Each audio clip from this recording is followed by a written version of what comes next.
Aujourd'hui, sous le soleil du Pays Basque, je vous accueille pour essayer les nouvelles bombes de chez TaylorMade, les Stealth. C'est parti!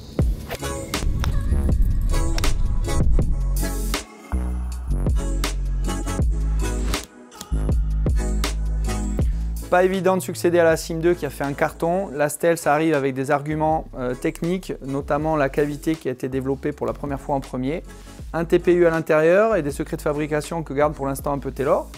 La nouvelle phase de club qui est hyper réactive, très tonique pour favoriser les angles de décollage très hauts et surtout la vitesse de balle.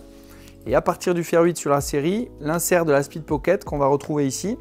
Donc les petits fers pour avoir un contrôle des distances et à partir du fer 8, vitesse accrue, longueur accrue, tolérance maximale. C'est un club qui est hyper moderne, design, sportif, que j'ai envie d'essayer et ça se passe tout de suite, suivez-moi. Prise de contact avec le fer Stealth, on sait qu'il est puissant, on va voir ce que ça donne en réalité. On est au départ du 2, à Ilbaritz. Donc déjà, prise en main très agréable. L'arête supérieure est très épaisse, on sent que le club est puissant. Voyons ce que ça donne au contact.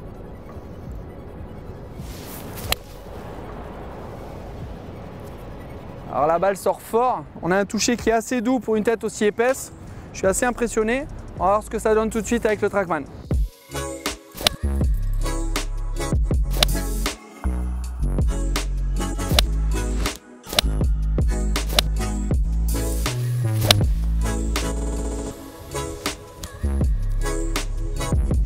On a une balle qui sort très vite de la face, le contact est super agréable.